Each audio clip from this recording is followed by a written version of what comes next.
Good morning, everyone. Welcome back. My name is Alex Bassini. This is AWC webinar number 32. I'm with AWC Water Solutions, and today I'm joined by Marco. You're in Kelowna, correct, Marco? Yes, correct. Excellent. So for those of you that are outside of Canada, Kelowna is a beautiful city in British Columbia. So we are going to be touching today on pilot plant reporting.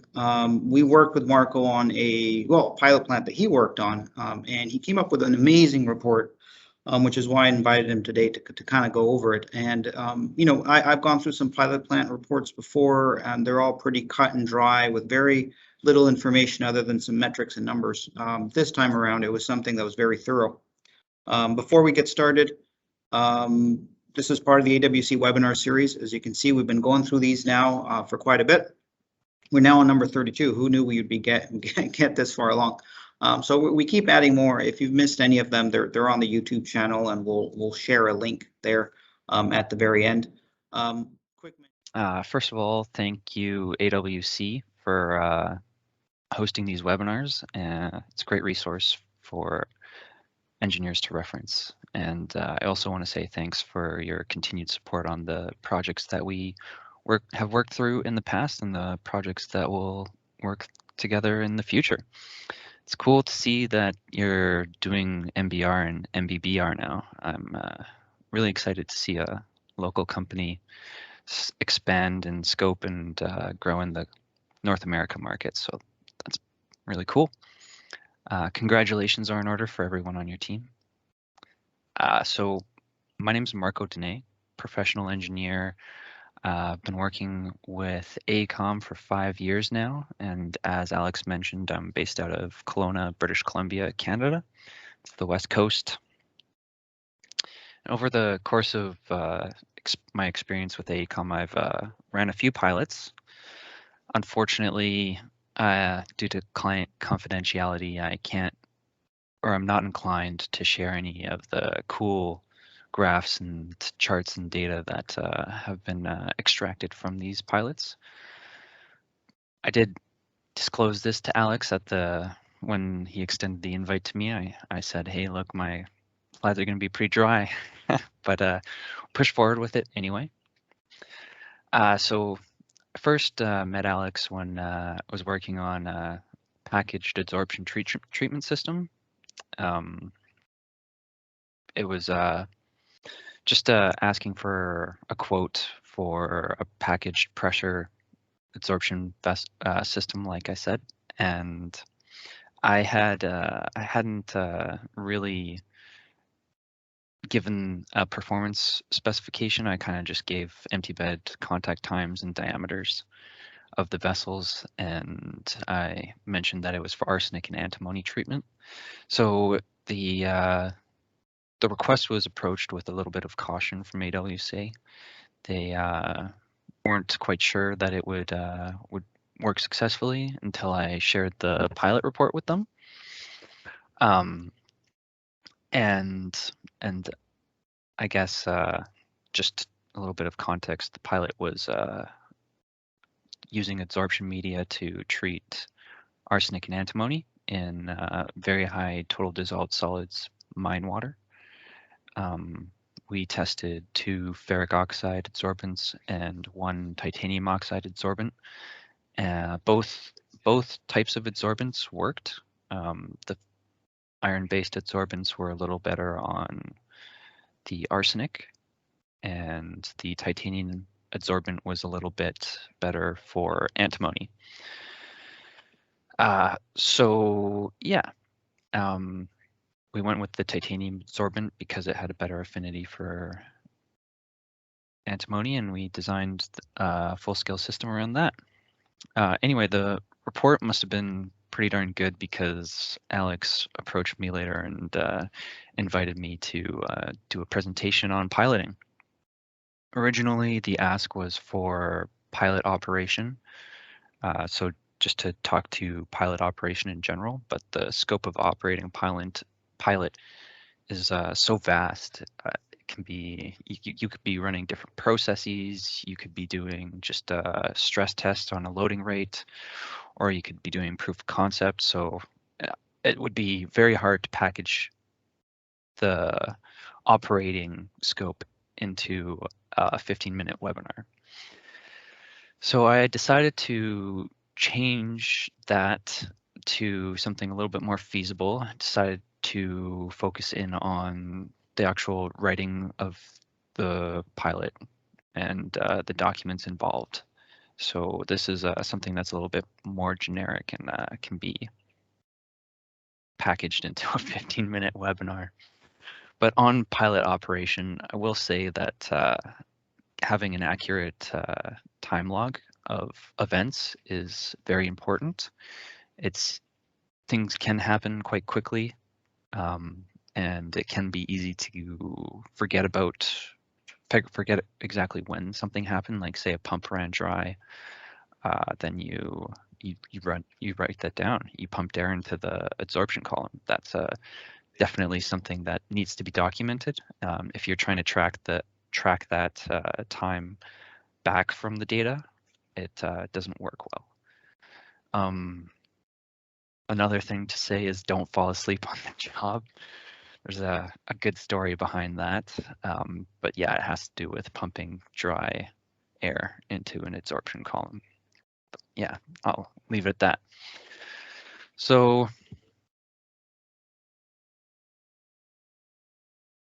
before you get into operating a pilot, you need your pilot plan.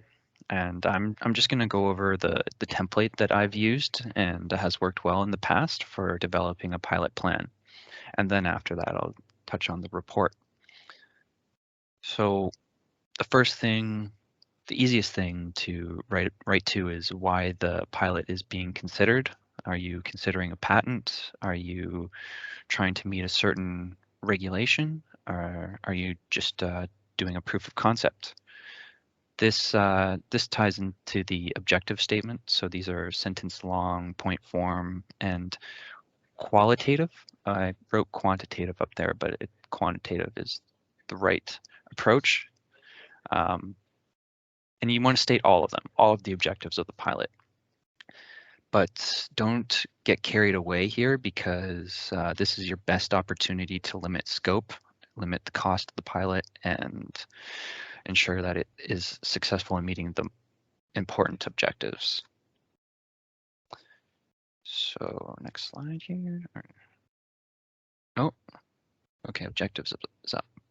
Next is introduction. So introduction, this is an easy to write thing. It just has to do with why, just a little bit more context around the objectives, like say the regulations are changing in a couple of years and you want to get ahead of it, or you want to project operating costs for a full-scale facility. Whatever the context is, it should be pretty straightforward to write. Next, you have your methods. So the easiest thing to start writing in the methods section is your target data. So what results need to be achieved to prove that the objectives are met?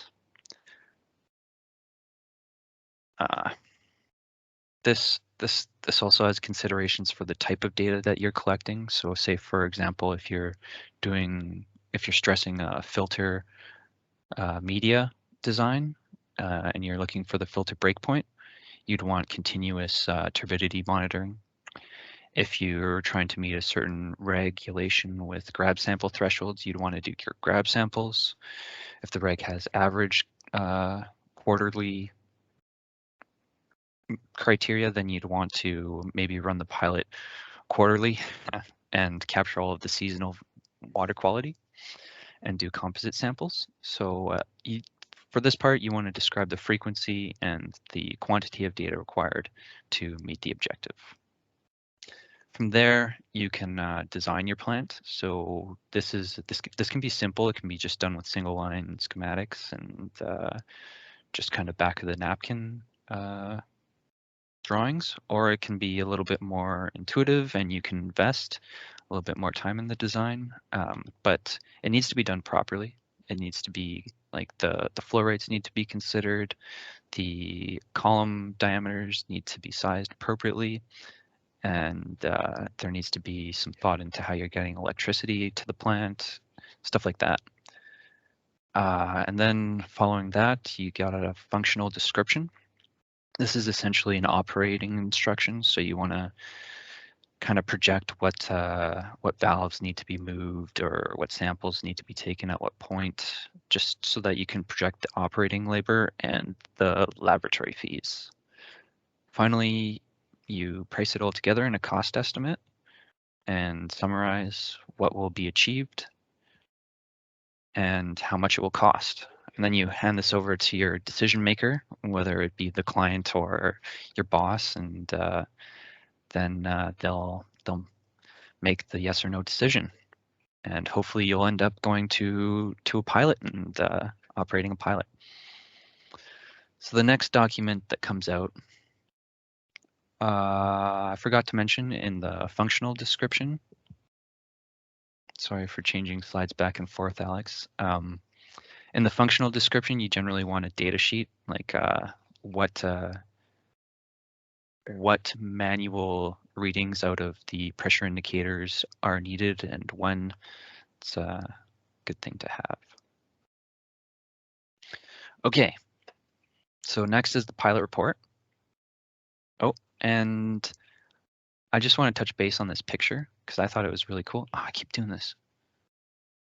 This is the Cylon X IX pilot. It was done by BQE Water, and they were doing electro reduction of selenium and followed by ion exchange, which was a really cool economical way to treat selenium, which is definitely a priority contaminant here in British Columbia, at least. So I thought that was really cool, and they published some results on the EGBC Innovation magazine, and it was really cool. Great success story. Definitely look into it. AWC, you might find a potential partner. Okay, so the pilot report template. Once you're done operating the pilot, you need to document the results and state whether the objectives were met. So the introduction and objectives are just kind of a copy and paste repeat statement from the plan. Then you have your materials, methods, and equipment.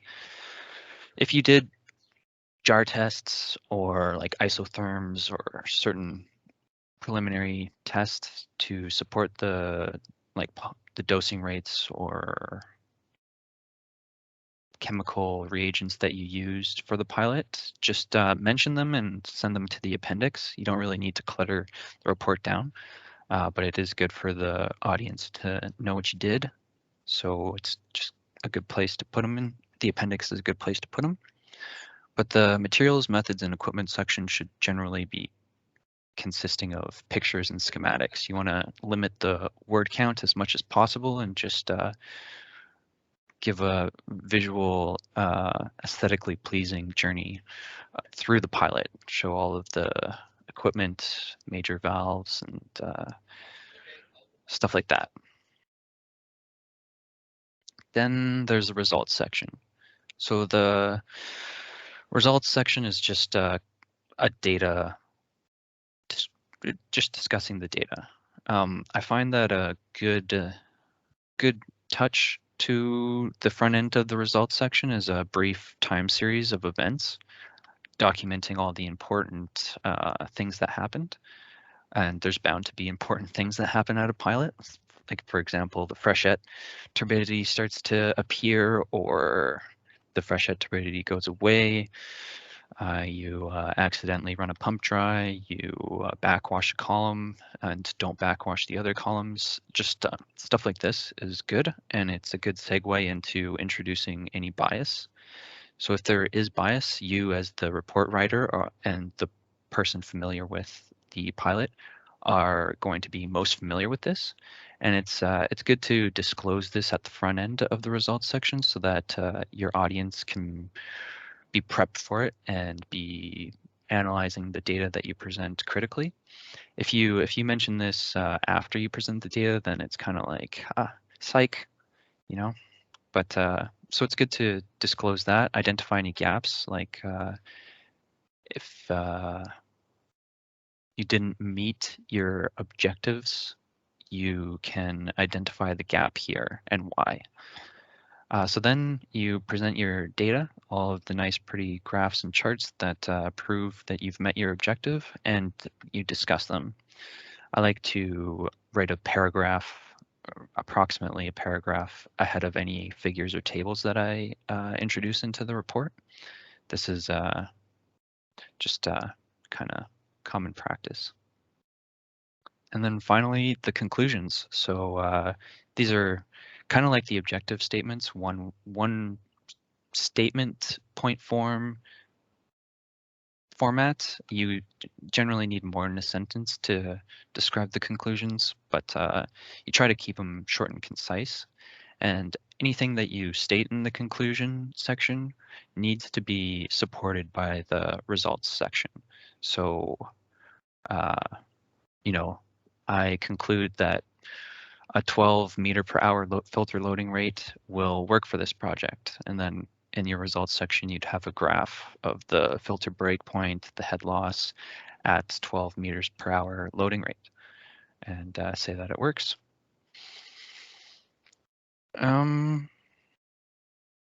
Yeah, so the picture on the right here is a pilot that we ran to do that, to stress the filter loading rates at different media designs and see if there's an optimal media design, and if we could stress the loading rate and decrease the filter area of a full-scale treatment plant. Let's see if I have any other notes here to talk to. No, I think that's it. So this is, again, this is just my my opinion, and a pilot report, pilot plan doesn't need to happen. It can be done however you want it, but this is just what what's worked for me in the past, and it's gathered some attention. So I'm happy to share it with you. And with Excellent. that, I'll pass it over to you, Alex. Perfect. Thank you very much, Marco. We're going to jump into some questions. I guess you can all see my screen now. We'll jump into some questions real quick, but before we do, I just wanted to point out pilots, like other plants, they come in all shapes and sizes, and the same thing applies to technologies. So whether you're doing, column for specific kind of filters, where you're doing tube cellular clarification for time, this is another one that I'm just showing that was done for these small little membranes. You're just identifying ultrafiltration membranes if they would work for certain type of contaminants. You're almost having to size up both, the contaminant you're going after, the technology you're doing, flow rates, hydraulic loading rates, etc. So there, again, all shapes and sizes. It's very hard to just stick to one, that this is one pilot that we can go to. So with that, we can open it up to some questions and answers. And you can punch them into your chat box, or you can unmute yourself and ask some questions while everybody gets warmed up. I do have a couple questions for you, Marco, if you don't mind. First one is, and it kind of a segue as to what I just put up there, is how do you pick technology? How do you pick what technology you're going to use in a pilot? Well, okay, so I'll take it to a higher level, Alex. How do you pick what technology to use in a full-scale treatment plant? And the answer to that is you pilot the process at a smaller scale. So when you're picking what technology to pilot, I don't see that being like the objective of the pilot. Like, you want to pilot the full scale and see which process is better. But if you're trying to pick which process to pilot, or I don't think I understand your question really well. Or rather, are you going to be piloting potentially 2 technologies or 4 technologies? Where do you stop? Like, is there a Oh, I see. pre-selection process? I see. Okay. Yeah, that usually is decided based off of past experience. Whoever is picking the design of the treatment plant, whoever's designing the treatment plant, will do conceptual level cost estimates. And if there's 2 types of processes that fit within the conceptual level cost margin, then it's worth piloting to get into more detail and see like if your assumptions are correct or not.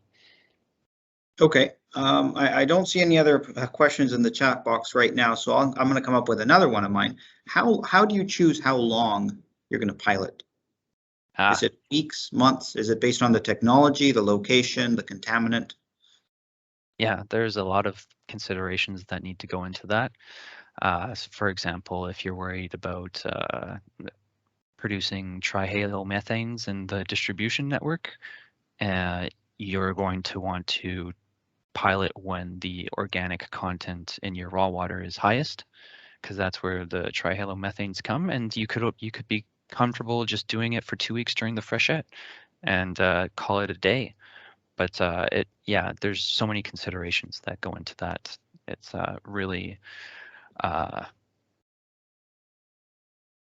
hard to cover all of the different Of considerations. course. Yeah. There's so many parameters and so many options that you can go in there to choose one. It's hard to identify just one. We've seen some pilots where they insist that they're going to be running them for 6 weeks, and other ones that go up to 14 months.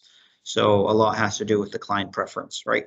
Well, with that, Marco, I want to thank you so much for putting this together. I know sometimes you're trying to condense something that was 80 pages into, these are kind of the steps that you followed. So that was good. For everybody else, again, thank you for tuning in. We do have a couple more webinars that are scheduled in. We've got electrocoagulation, which we're going to be covering next month, along with on-site chlorine generation and water risk assessment, not in any particular order.